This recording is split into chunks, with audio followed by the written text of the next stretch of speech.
Yay! It appears that Facebook's tools aren't crashing on me. I think they fixed stuff. I'm looking down. I'm looking here at all the little tools that I can apparently use now. But everything is reading as it should. No more mirror image like we had yesterday. Going old school, like when I was first broadcasting and hadn't discovered that flip tool yet. We're back to normal.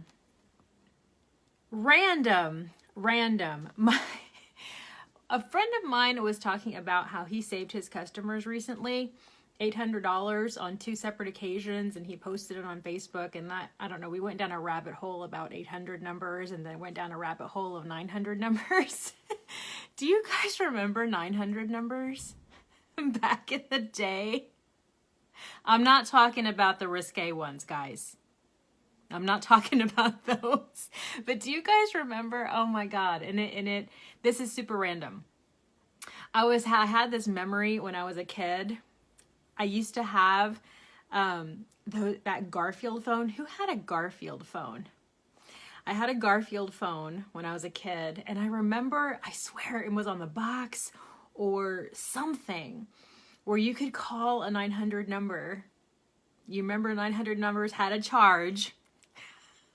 And like talk to Garfield. Okay.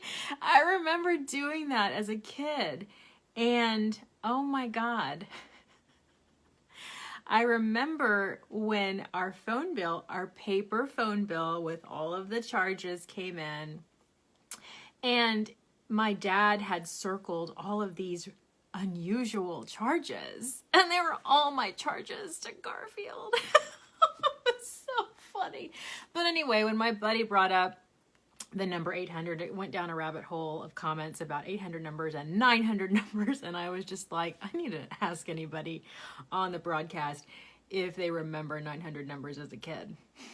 We had like, you know, the like psychic friend line and all that kind of stuff too back in the day with 900 numbers. And it's just funny back in the early 90s, 80s and 90s. Anyway, my name is Erica R. Meyer of ericarmeyer.com.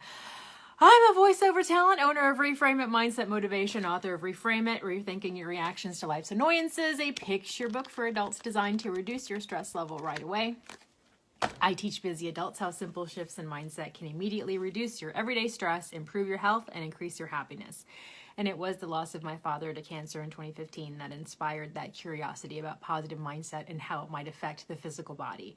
And through that experience, Reframe It was born, including the Reframe It online course companion component, which is returning in 2019 for its 3rd cycle.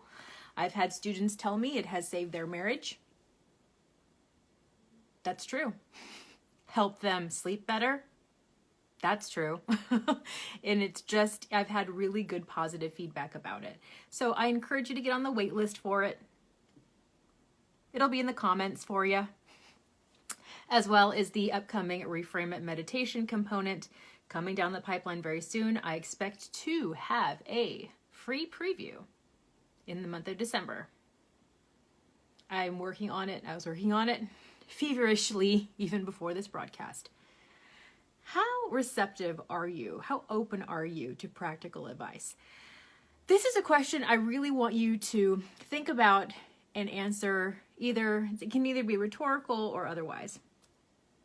And I bring it up because over the Thanksgiving holidays, when we're all, around the table and chit-chatting and talking and, just spending time, catching up with one another, I noticed how often so many of us would look at another life, another one of our lives, and kind of be able to highlight and pinpoint all of our, respective shortcomings and places that you could use improvement or that kind of thing, where, it was so easy for an outsider looking in to see, oh, they should be doing this and this and this. That would work better. This, and this, you know what I mean? How much does that describe you, where it's so much easier for us to dish out the advice or to dish out the constructive criticism?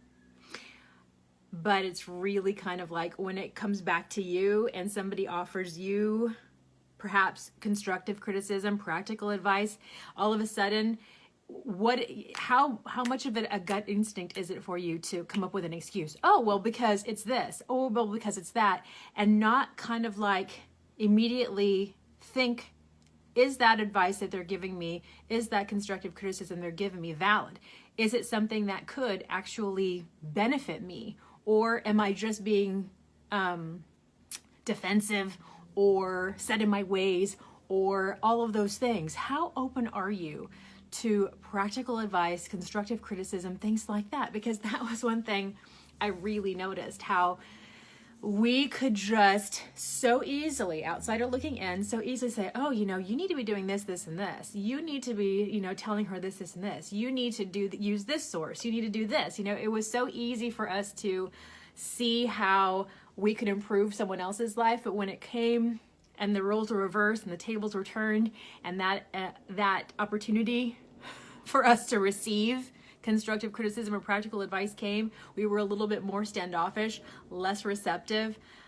It was just one of those things. How receptive are you to good practical advice and constructive criticism? I say constructive because, criticism, hateful, ugly criticism, that doesn't count.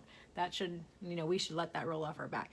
But if it's something that people actually want, good advice that people want to help you with, invite it or not, sometimes we do have to humble ourselves and think, is what they're telling me true? Is what they're telling me something that could help to improve my life, or improve the situation, or improve this relationship, or improve this thing? You know what I mean? I'm talking very general, but that's just the question I want to leave you. How receptive are you to practical advice or constructive criticism? Because I think as humans, sometimes we just want to we get on the defensive and we don't want to. Change can often scare us, but sometimes it's good. It's for your good. So I was left to think about that a lot.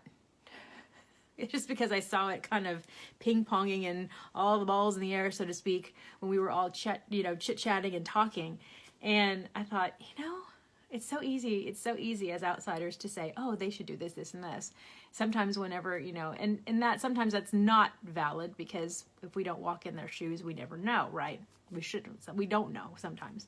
But anyway, I just thought it was interesting. Just an interesting question I want to leave you. If you have any questions about Reframe It, you can go to ericarmeyer.com, share this out if you found it useful. Again, I'm going to put the link to the online course for the waitlist in the comments. I invite you to comment yourself about how receptive you are to the question that I posed. We'll be back tomorrow, Thursday, with more. In the meantime, you guys, happy reframing.